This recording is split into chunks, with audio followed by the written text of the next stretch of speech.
Welcome to the installation video of the CURT 13493 Class 3 trailer hitch on the 2022 Ford Bronco. Click the link in the video's description for the official instructions and to determine if this part will fit your vehicle. Begin the installation by identifying the 4 attachment points located on the rear bumper beam. Raise the hitch into position, aligning the attachment holes in the hitch with the holes in the bumper beam. Insert a 1/2-inch hex bolt with a washer through the bumper beam and through the hitch.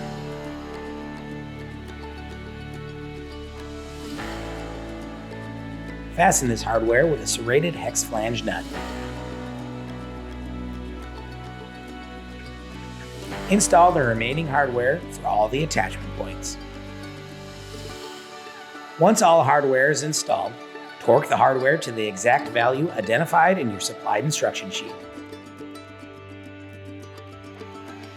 Congratulations, you have now successfully installed the CURT 13493 trailer hitch on your Bronco.